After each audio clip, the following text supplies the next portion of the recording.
کہ اس بارے میں ہم نے جو تلاوت کی ایک آیت ہے، اللہ تعالیٰ فرماتا ہے اینما تکونوا یدرککم الموت ولو کنتم فی بروج مشیدہ، تم جہاں کہیں پر بھی جاؤ موت تمہیں آ کر پکڑے گی۔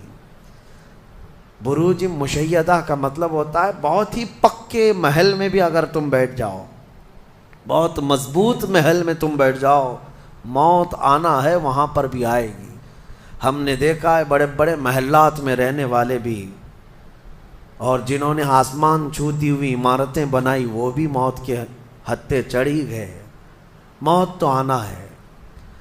آج ہمارا حال یہ ہوتا ہے کہ دنیا میں اس قدر مصروف ہو جاتے ہیں کہ موت کو بھول جاتے ہیں۔ تمہیں پتہ بھی ہے کہ اچانک آنے والی یہ موت بالکل مہلت نہیں دیتی، بالکل مہلت نہیں دیتی۔ آپ اگر آس پاس میں اپنی نظریں ڈالیں تو آپ کے دوستوں میں کئی جا چکے ہوں گے، جن کی عمر زیادہ نہیں تھی وہ جا چکے ہیں۔ موت کے لیے عمر کوئی متعین نہیں ہے کہ بڑھاپے میں آئے گی یا بیماری سے آئے گی۔ اچھے لوگوں کو بھی موت آ جاتی ہے، چلتے پھرتے لوگوں کا جنازہ آ جاتا ہے۔ کسی کے لیے بھی کوئی وقت معین نہیں۔ اور قرآن میں اللہ تعالیٰ یہ فرماتا ہے اگر بندہ موت سے بھاگنے کے لیے، جس کو کہتے ہیں پریکاشن لینا، کہیں جا کر کے محفوظ مقام پر چھپنے کی کوشش کرتا ہے، وہ آئے گی موت۔ بزرگوں نے ایک حکایت لکھی ہے کہ ایک بادشاہ کو نجومیوں نے بتایا تھا کہ فلاں دن تمہاری موت آنے والی ہے۔ نجومی ستاروں کا علم جاننے والے اٹکل پچھو سے کچھ نہ کچھ تو بتا دیتے تھے۔ تو اس بادشاہ کو نجومیوں نے جب دن بتایا، اس دن اس نے کیا کیا، ایک ایسا حجرہ، ایک کمرہ بنایا جس میں کوئی چیز آ ہی نہیں سکتی، کوئی چیز نہیں، صرف اس نے ایک سوراخ رکھا ہوا کے لیے، اور اس میں سے مچھر بھی نہ آ سکے، مکھی بھی نہ آ سکے۔ اس حجرے کے اندر وہ چلا گیا۔ وہ پورا دن اس کو تھا کہ میں موت کو چکما دے دوں گا۔ اور نجومیوں نے یہ بتایا تھا کہ بچھو کے ڈنک مارنے سے تمہاری موت آئے گی۔ اس نے کہا بس مجھے بچھو سے بچنا ہے، بچھو نہ آنے پائے ایسا میں پورا انتظام کر لوں گا۔ اس نے پورا ایک راؤنڈ شیپ کا کمرہ بنایا اور اس میں اندر بند ہو گیا۔ لیکن اس کی ایک کمزوری یہ تھی کہ اس کا گھوڑا تھا، بہت بے حد اس کو عزیز تھا، وہ گھوڑے کو چھوڑ کر کبھی رہتا نہیں تھا۔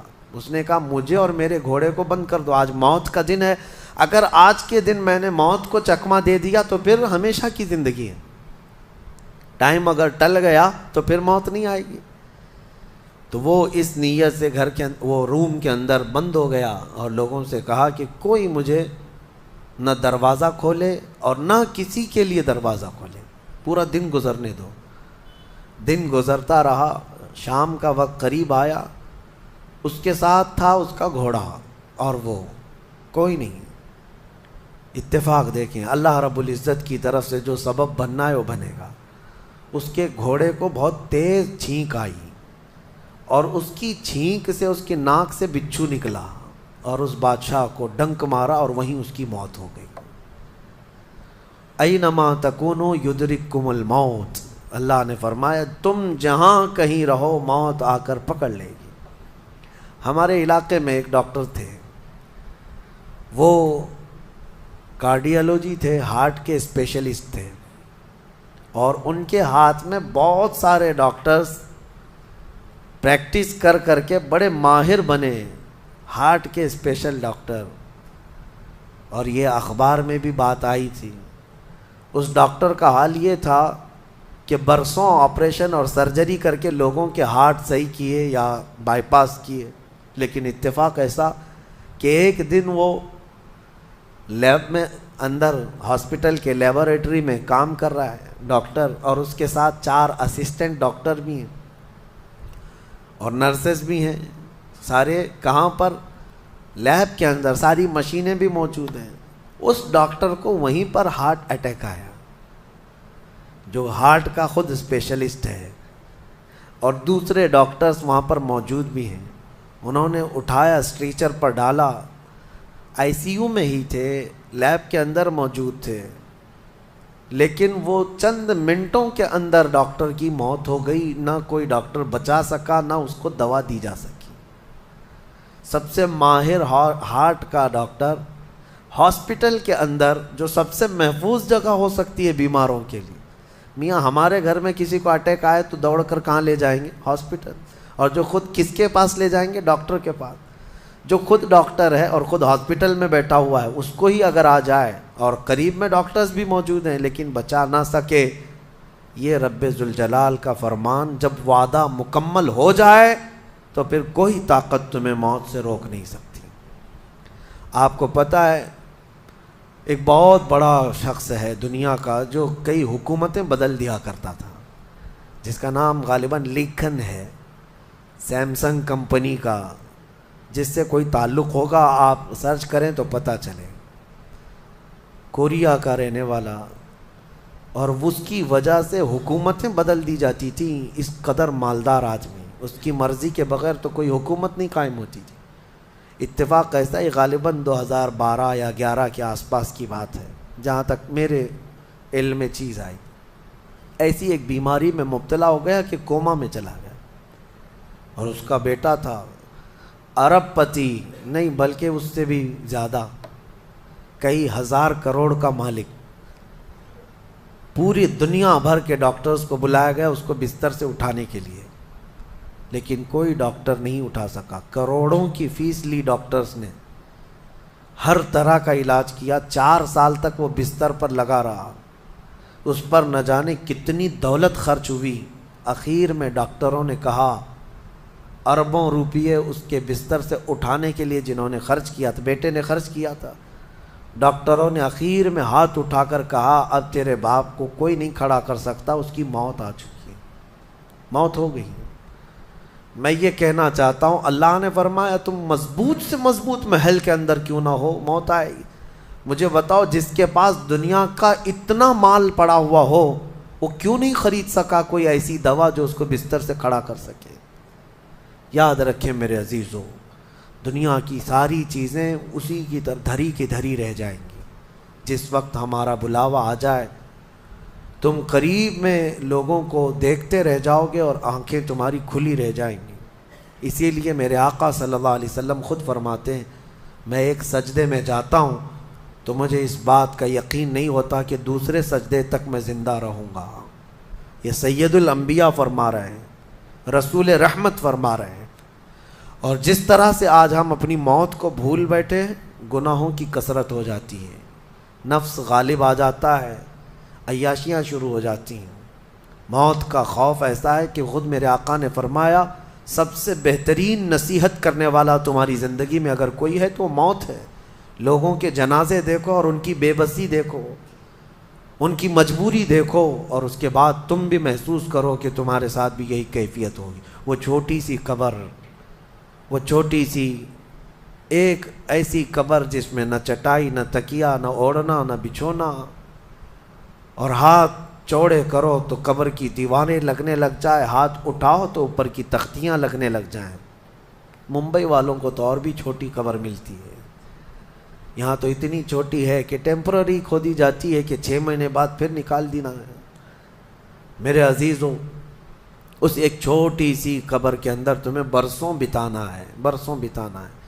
اس جسم کے ساتھ وہیں سونا ہے. کبھی میں سوچتا ہوں ہماری آنکھیں اگر بند ہو جائیں اور ہمیں پتہ چلے کہ باہر فلاں فلاں چیزیں ہو رہی ہیں اور ہم کھولنا چاہیں نہیں کھلتی تو بے چینی ہونے لگ جاتی ہے، گھبراہٹ سی ہونے لگتی ہے. قبر میں یہی حال ہوگا کہ تمہارے اطراف ہونے والے سارے معاملات تمہیں پتہ ہوں گے، حتیٰ کہ حضور فرماتے ہیں قبرستان میں چلنے والے کے پیروں کی آواز تک تم سنو گے. مردہ سنتا ہے، سلام تو دور کی بات ہے، پیروں کے چلنے کی آواز بھی سنتا ہے. اور جب سنتا ہے سارے معاملات لیکن آ نہیں سکتا باہر، کسی کو کچھ کہہ نہیں سکتا، بول نہیں سکتا. کیسی بے چینی ہوگی، وہ کیسی گھبراہٹ ہوگی. بڑے بڑے اولیاء اکرام حتیٰ کہ سیدنا عثمان ابن عفان رضی اللہ تعالیٰ عنہ، داماد رسول، امیر المومنین، خلیفہ رسول، جب رات کے وقت مصلی پر کھڑے ہوتے اور قبر کی کوئی آیت تلاوت کرتے تو اتنا روتے تھے کہ ان کا مصلی آنسوؤں سے بھیگ جاتا تھا. صبح ان کے مصلی کو نچوڑ کر سکھایا جاتا تھا. لوگ ان سے پوچھتے آپ قبر کے متعلق اتنا خوف زدہ کیوں ہو جاتے ہیں؟ مرنا تو سب کو ہے. حضرت عثمان غنی فرماتے ہیں یہ ہماری پہلی منزل ہے، اگر یہ نکل گئی تو ساری منزلیں آسان ہیں. اینما تکونوا یدرککم الموت، اللہ فرماتا ہے. اور کئی جگہ قرآن میں یہ آیتیں آئی ہیں میرے عزیزوں. جانا ہم سب کو ہے، بہت تھوڑے ہی دنوں کے بعد آخرت کے سفر کی طرف رواں دواں ہیں.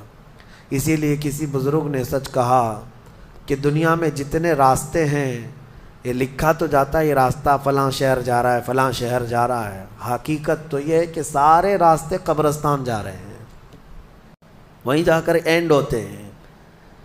ممبئی سے پونا جا رہا ہے راستہ، پونا سے بنگلور جا رہا ہے راستہ.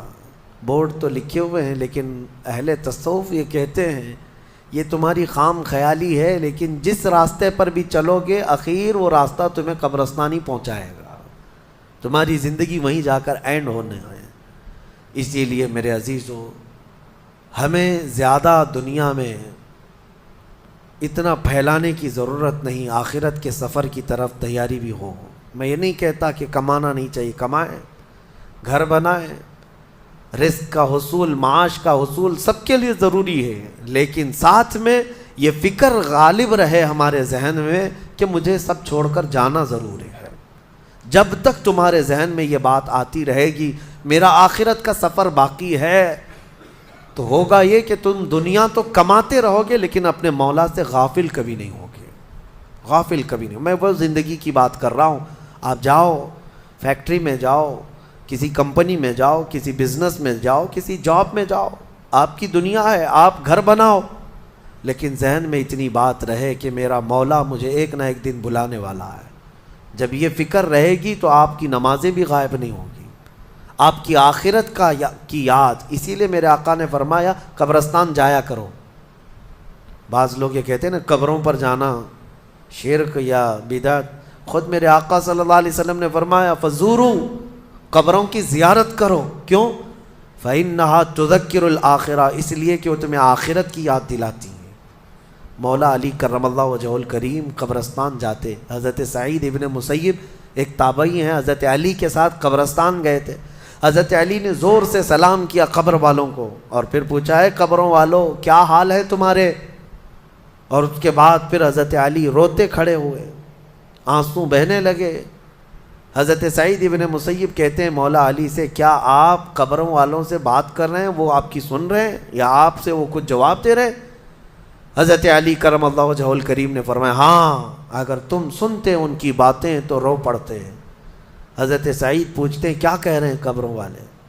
سنو میرے عزیزوں، حیدر کرار شیر خدا علی مرتضیٰ فرماتے ہیں قبروں والوں سے میں نے پوچھا کیا حال ہیں تمہارے، تو قبروں والوں نے کہا اے علی مت پوچھو ہمارے حال، جن بالوں کو ہم سجایا کرتے تھے ان بالوں پر تو اللہ نے بچھو چھوڑ دیے. ہمارے وہ چہرے جو غازے سے ملوث تھے، حسین تھے، ہمارے چہروں پر اب خون اور پیپ کے علاوہ کچھ نہیں رہ گیا.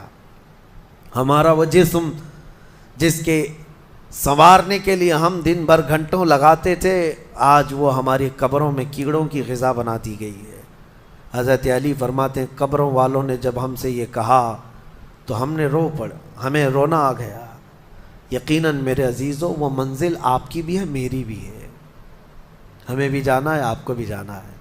حضرت سفیان ثوری فرماتے ہیں ایک چھوٹی سی بچی کو آپ نے ایک جنازے کے پیچھے جاتے ہوئے دیکھا روتے ہوئے.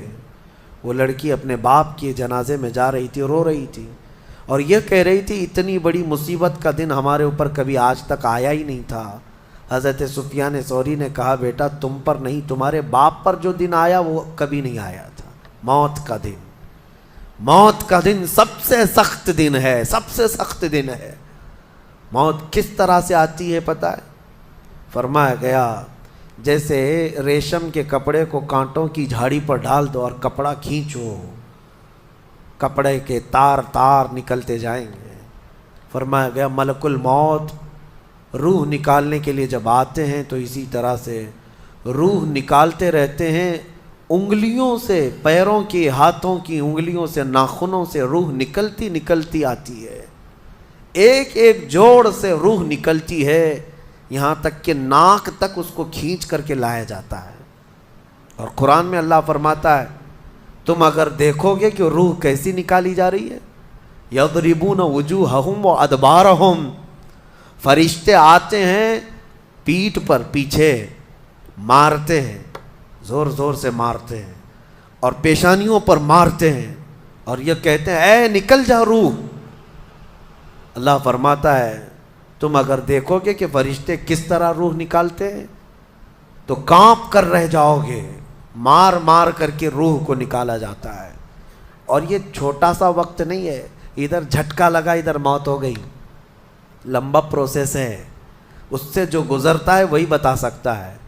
بعض لوگوں کو ایسا لگتا ہے زہر کھا لیا ابھی موت ہو گئی، سوسائڈ کر لیا ابھی موت ہو گئی۔ موت اتنی آسانی سے نہیں آتی، لمبا پروسیس ہے۔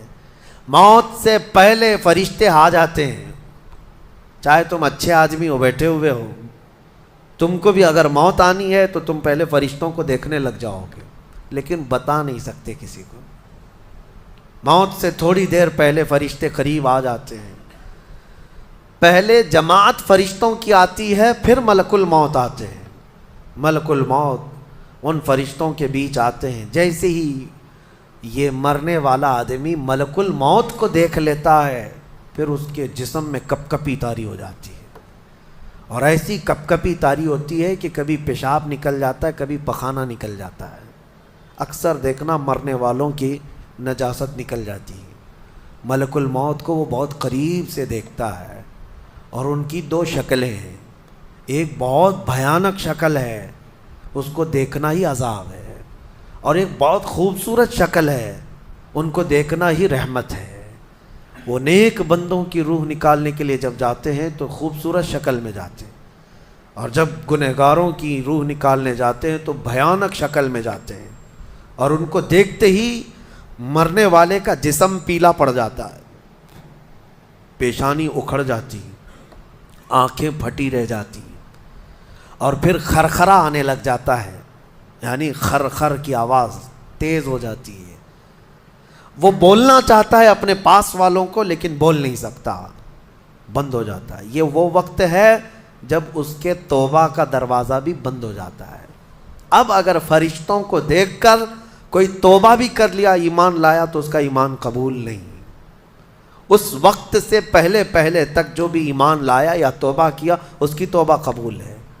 لیکن موت کا خرخرا آ گیا اور فرشتوں کو دیکھ لیا، اس کے بعد بہت سارے کافر بھی پکاریں گے کہ ہم ایمان لاتے ہیں اللہ پر، نہیں، اب ایمان قبول نہیں ہوگا۔ موت اتنی آسانی سے نہیں آتی، اس کا پروسیس ہے۔ فرشتے آتے ہیں، ملک الموت آتے ہیں، پھر اس کے بعد اس کو گھور کر دیکھتے ہیں، پھر اس کو چت لٹا دیا جاتا ہے، یا جس حالت میں بھی ہے وہ گر جاتا ہے، کھڑا ہے تو گرتا ہے، بیٹھا ہے تو گرتا ہے، موت آنے سے پہلے لڑک جاتا ہے۔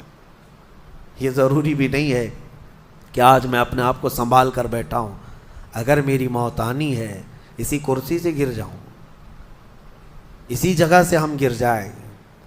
اور اس کے بعد ملک الموت روح کھینچنا شروع کرتے ہیں، پیروں کے ناخنوں سے لے کر ہاتھوں کے ناخنوں سے لے کر اس کے جسم کے ہر حصے سے لے کر ناک تک کھینچتے ہوئے لاتے ہیں، اور اس کے بعد جب پوری روح نکل جاتی ہے وہ لے کر کے چلتے رہتے ہیں، اور مردہ ان کو جاتے ہوئے دیکھتا رہتا ہے، آنکھیں سب سے لاسٹ میں کھلی رہتی، کسی بھی مرنے والے کی آنکھیں بند نہیں رہتی، کھلی رہتی، وہ دیکھتا رہتا ہے۔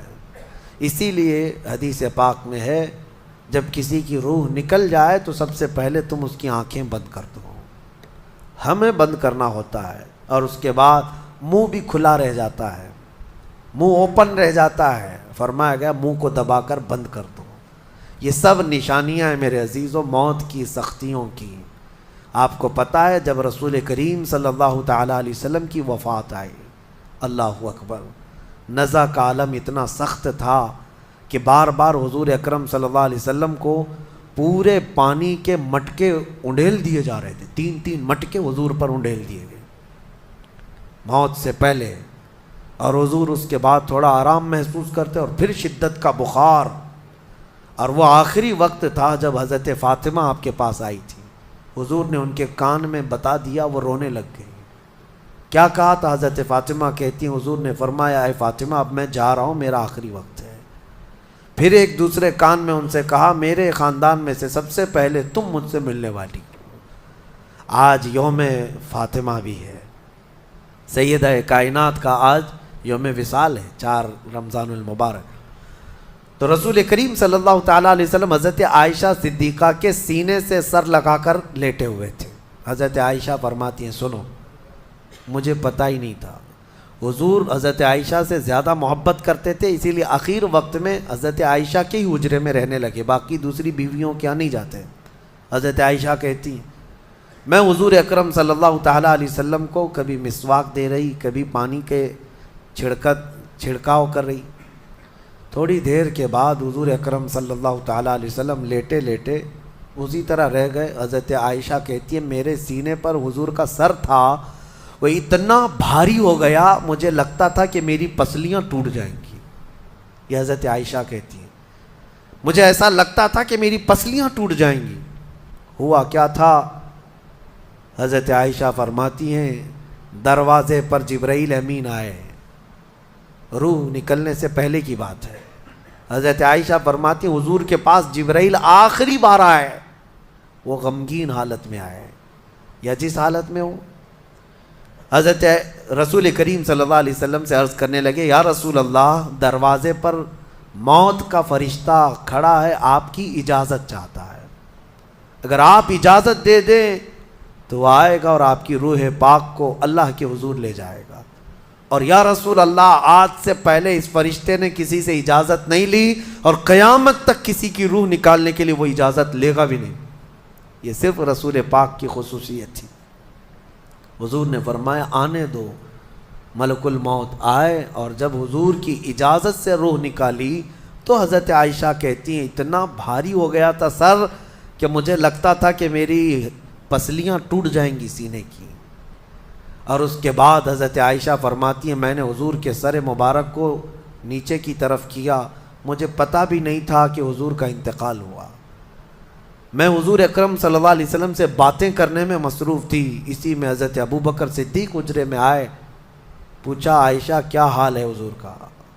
حضور اکرم صلی اللہ علیہ وسلم کو دیکھا حضرت ابوبکر نے اور پیشانی مبارکہ پر ہاتھ رکھا تو وہ بہت ٹھنڈی تھی، ماتھے کو بوسہ دیا اور ایک آہ بھری اور ایک جملہ کہا تھا یا رسول اللہ، ایک بار موت آنی تھی وہ آپ پر آ گئی، اب موت کی سختی اللہ دوبارہ کبھی آپ کو نہیں عطا کرے گا۔ موت کی سختی کیونکہ حضور کو انہوں نے دیکھا تھا، کئی دنوں سے تکلیف تھی، 13 دن تک حضور پاک صلی اللہ علیہ وسلم کو تکلیف تھی، 13 دن تک۔ حضرت ابوبکر کہتے ہیں یا رسول اللہ، اب موت کی سختی دوبارہ کبھی نہیں آئے گی، جو اللہ کا وعدہ تھا وہ پورا ہو گیا۔ پورا کھل کر کے رو بھی نہیں پا رہے تھے ابوبکر صدیق اور اپنے اندر دبا بھی نہیں پا رہے تھے۔ موت کی سختی انہوں نے دیکھا اور اس کے بعد کہا اے عائشہ کیا دیکھ رہی ہو، اللہ کے رسول ہم سے رخصت ہو چکے۔ پھر انہوں نے آ کر مسجد میں اعلان کیا اے لوگو، اللہ کے نبی کا انتقال ہو چکا۔ اب مجھے یہاں یہ بتانا ہے اگر موت سے کوئی بچ سکتا تھا تو سب سے پہلا نمبر تو رسول اللہ کا ہونا چاہیے تھا، کیونکہ اللہ کے سب سے محبوب نبی وہی ہیں۔ جب رسول پاک صلی اللہ تعالیٰ علیہ وسلم کو بھی موت آئی تو میاں ہمارا اور تمہارا شمار نہیں، چاہے 100 سال زندگی مل جائے لیکن مرنا ضروری ہے۔ بہرحال یہ باتیں بڑی طویل ہو جائیں گی۔ موت کا تذکرہ اس لیے بھی میں زیادہ کرتا ہوں کہ حدیث پاک میں ہے مومنوں کو یہ تذکرہ کرو تاکہ ان کو گناہوں سے نفرت پیدا ہو جائے اور آخرت کے سفر کی تیاری وہ شروع کریں۔ اللہ کریم ہم سب کو دنیاوی خرافات سے محفوظ فرمائے، دنیا کی لذتوں سے اور یہ فانی خرافات میں مبتلا ہو کر آخرت بھولنے سے اللہ ہماری حفاظت فرمائے۔ مولا کریم جب ہماری موت آنے کو ہو تو ہماری زبانوں پر کلمہ طیبہ جاری فرما دے۔ رب ذوالجلال موت سے پہلے تیرے حبیب پاک کے چہرے کی زیارت نصیب فرما۔ اے کریم خدا، کیا ہی بہتر ہوتا، میں گنہگار ہوں اور بڑے مرتبوں کی خواہش، تو کریم ہے خدایا، تیری بندہ پروری ہے، کیا ہی بہتر ہوتا مولا کہ موت آئے تو رمضان کا مہینہ مل جائے، جمعۃ المبارکہ مل جائے، مولا تیرے وعدے کے مطابق ہم قبر کے عذابات اور سوالات سے محفوظ ہو جائیں۔ اے اللہ آج کی اس تفسیر پاک میں تیری جلال و جبروت اور تیری عزت کا وسیلہ لیتے عرض کرتا ہوں، ہم میں سے جو رخصت ہو چکے ہیں، ہمارے آبا و اجداد، ہمارے باپ، ہماری مائیں، ہمارے رشتہ دار جو قبروں میں برسوں سے اب آرام کر رہے ہیں، اے اللہ تو اس رمضان کے صدقے ان کی مغفرت فرما دے۔ اے کریم خدا، ہمارے گھروں میں عید آ جاتی ہے، رمضان کے آتے ہی دسترخوان بھر جاتے ہیں، ہمارے گھروں میں خوشیاں دوبالا ہو جاتی ہیں، ہمیں نہیں معلوم قبروں والوں کے ساتھ کیا ہوتا ہے، ہمیں پتہ نہیں قبرستان میں ان کے ساتھ کس طرح کی راتیں ہیں اور کس طرح کے دن ہیں۔ اے کریم خدا، تجھے تیرے جلال و جبروت اور تیری عزت کی قسم، جو مومنین ہم سے رخصت ہوئے، ہمارا کسی بھی طرح کا ان سے تعلق رہا ہو، مولا اس عید سے پہلے ان کو جنتی خان نعمت عطا فرما دے۔ میں آئے ہوئے ہیں عورتوں کے متعلق، جیسے کہ کل میں نے عرض کیا تھا، کچھ عورتیں ایسی ہیں جو تم پر حرام کی گئی ہیں ہمیشہ ہمیش کے لیے، ان سے کبھی نکاح نہیں ہو سکتا۔ ان کا بیان ہے، وہ کون سی عورتیں ہیں؟ اللہ تعالیٰ فرماتا ہے حرمت علیکم امہاتکم و بناتکم و اخواتکم و عماتکم و خالاتکم، یہاں تک تمہارے اوپر تمہاری مائیں حرام ہیں، ماں سے کبھی نکاح نہیں کر سکتا، اور تمہاری بہنیں تمہارے لیے حرام ہیں، مائیں حرام ہیں، بہنیں حرام ہیں، بیٹیاں تمہارے اوپر حرام ہیں، اپنی بیٹی سے کوئی نکاح نہیں کر سکتا، تمہاری پھوپھیاں اور تمہاری خالائیں، یہ وہ جو ابد الآباد ہمیشہ ہمیش کے لیے تم پر حرام ہیں، ان کو محرم عورتیں کہا جاتا ہے، ان سے پردہ بھی نہیں ہے، باپ کا اپنی بیٹی سے نہیں ہے، بیٹے کا اپنی ماں سے نہیں ہے، اسی طرح بہن کا بھائی سے نہیں ہے، یہ محرم عورتیں ہیں جن سے نکاح کبھی نہیں ہو سکتا۔ اس کے علاوہ کچھ اور بھی ہیں، یہ 5 تو میں نے بتایا، ماں، بیٹی، بہن، پھوپھی اور خالہ، یہ 5 ہوئی۔ اب آگے رب تعالیٰ فرماتا ہے وَأَخَوَاتُكُم مِّنَ الرَّضَاعَةِ، یعنی دودھ شریک بہن ہے، یعنی تمہارے ماں کا دودھ کوئی اور لڑکی پی ہے تو وہ تمہاری رضائی بہن ہو گئی، یا تم نے کسی خاتون کا دودھ پیا تھا اپنی ماں کے علاوہ، اپنی ماں کے علاوہ کسی اور کا دودھ پیے تھے، تو اس عورت کی جو بیٹی ہوگی وہ تمہاری رضائی بہن ہوگی، اس سے کبھی نکاح نہیں ہو سکتا۔ یہ رضائی بہن، دودھ شریک بہن اس کو کہا جاتا ہے۔ پھر 7ویں نمبر پر وہ امہات نسائکم، اور تمہاری بیویوں کی مائیں، یعنی ساس سے کبھی نکاح نہیں ہو سکتا، حتیٰ کہ اگر تمہاری بیوی کو تم نے طلاق دے دیا ختم ہو گئی، یا پھر انتقال بھی ہو گیا بیوی کا، تب بھی اس بیوی کی ماں سے کبھی نکاح تمہارا جائز نہیں ہے، وہ ماں کے درجے میں ہو گئی، کیونکہ ماں اور بیٹی کو نکاح میں جمع کرنا جائز نہیں ہے۔ وَرَبَائِبُكُمُ اللَّاتِي فِي حُجُورِكُم مِّن نِّسَائِكُمُ اللَّاتِي دَخَلْتُم بِهِنَّ، یا پھر وہ لڑکی جو تمہاری خود کی تو نہیں ہے لیکن تمہاری بیوی کی لڑکی ہے، یعنی کسی اور شوہر سے ہوئی ہوگی، اس لڑکی کے ساتھ نکاح بھی تمہارا کبھی جائز نہیں ہوگا۔ اور پھر آگے 2 بہنوں کا ایک نکاح میں جمع کرنا، یہ بھی سخت حرام ہے، یعنی ایک عورت سے نکاح کیا تھا اور اسی عورت کی بہن سے دوبارہ ایک ہی نکاح میں شریک کر لیا، زندگی دونوں بہنوں کے ساتھ گزار رہا ہے، تو وہ سخت گناہ کبیرہ میں مبتلا ہے، حرام ہے، زنا ہے، نکاح ہوگا ہی نہیں، نکاح نہیں ہوگا۔ دوسری بہن کے ساتھ جو اس نے نکاح کیا وہ نکاح منعقد ہی نہیں ہوا، اس نے اس کے ساتھ زنا کیا۔ تو یہ عورتیں ذہن میں رہیں۔ بعض لوگ پھر ہم سے یہ بھی سوال کرتے ہیں، چاچا کی بیٹی سے، ماموں کی بیٹی سے، پھوپھی کی بیٹی سے نکاح جائز ہے یا نہیں؟ تو ہندوؤں کے ہاں کچھ چیزیں اس طرح کی مانی جاتی ہیں کہ ان کے ہاں چاچا کی بیٹی سے نکاح نہیں ہوتا، لیکن اسلام میں ایسا نہیں ہے۔ صرف تمہاری سگی بہن سے نکاح جائز نہیں، باقی جو تمہارے کزنس ہیں، یعنی چاچا کی بیٹی، پھوپھی کی بیٹی، ماموں کی بیٹی، خالہ کی بیٹی، ان سب سے نکاح جائز ہے، ان سب سے نکاح جائز ہے۔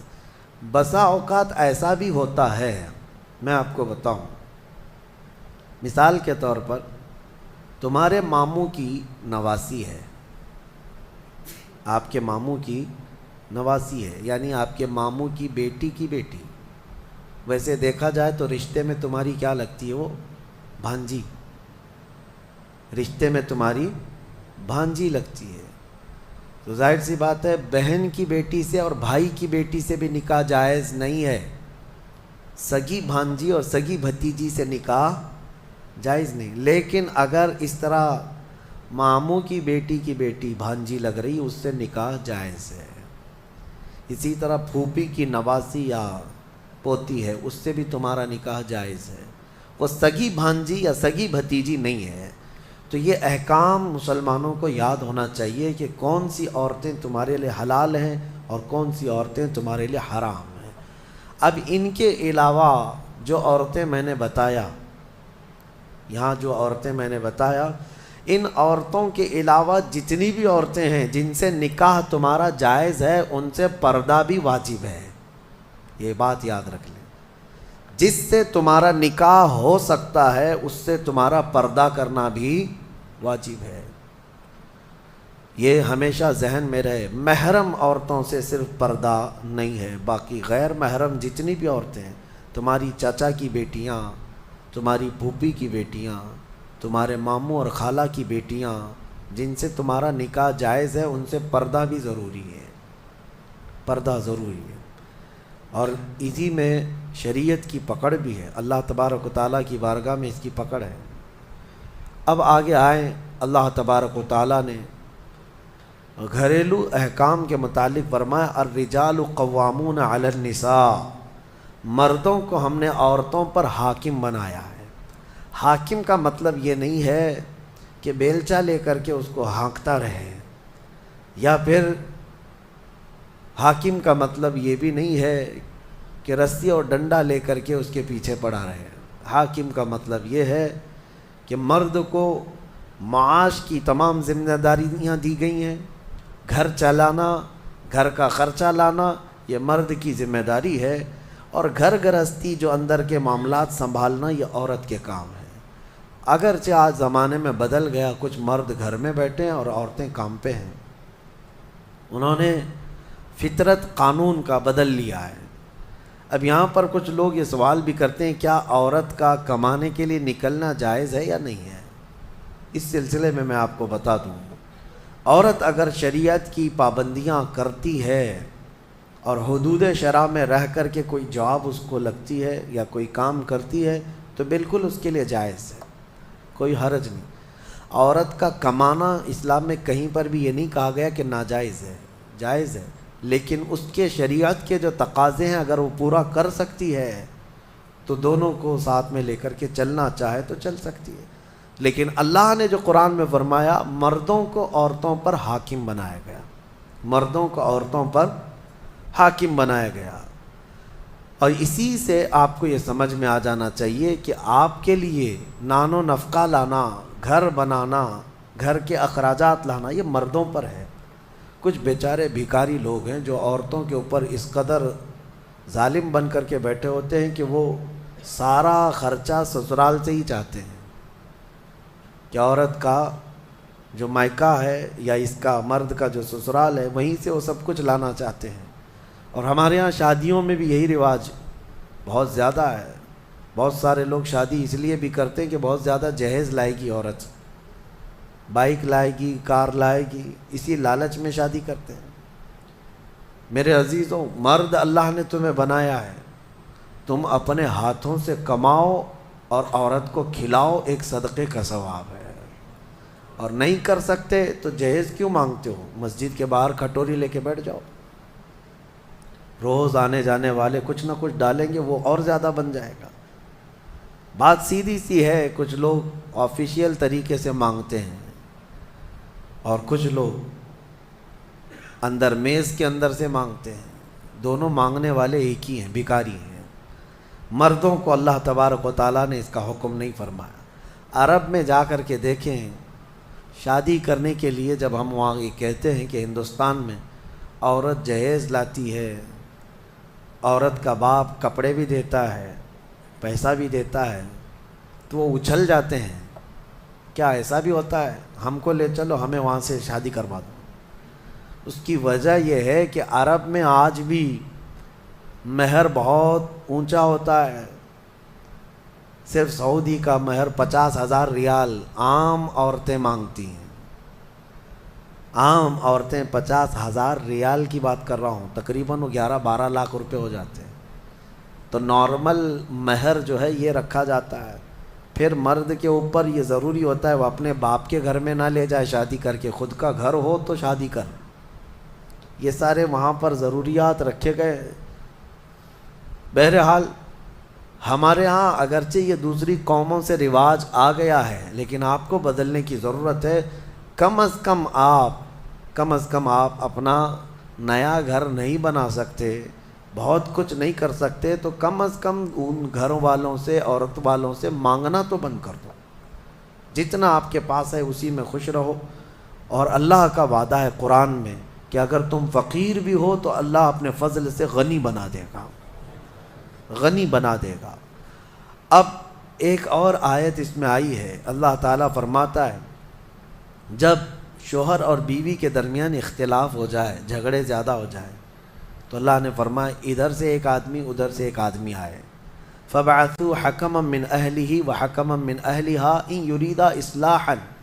اگر وہ لوگ اصلاح چاہتے ہیں تو دونوں کی طرف سے ایک ایک آئے اور بیٹھے. اللہ فرماتا يُوَفِّقِ اللَّهُ بَيْنَهُمَا، اللہ ان دونوں کے درمیان پھر سے اتفاق پیدا فرمائے گا.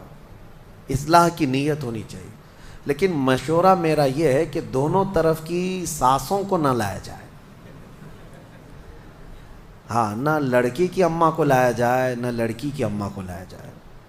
فیصلے بگڑ جاتے ہیں، کیونکہ برسوں سے ہم نے بھی دیکھا ہے بہت سارے گھروں کو توڑنے میں ان لوگوں کا ہاتھ رہتا ہے. ہونا تو یہ چاہیے کہ ماں اپنی بیٹی کو ہمت دے کہ ساری مصیبتیں آتی رہتی ہیں، تکالیف آتی رہتی ہیں، تم آگے بڑھو.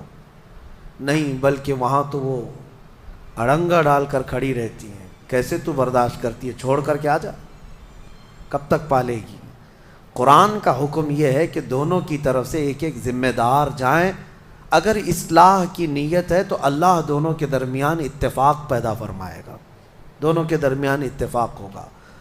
اور آیتیں جو آئی ہیں اس میں آج کے اس پارے میں ہم نے جو تلاوت کی، ایک آیت ہے اللہ تعالیٰ فرماتا ہے اینما تکونوا یدرککم الموت ولو کنتم فی بروج مشیدہ. تم جہاں کہیں پر بھی جاؤ موت تمہیں آ کر پکڑے گی. بروج مشیدہ کا مطلب ہوتا ہے بہت ہی پکے محل میں بھی اگر تم بیٹھ جاؤ، بہت مضبوط محل میں تم بیٹھ جاؤ، موت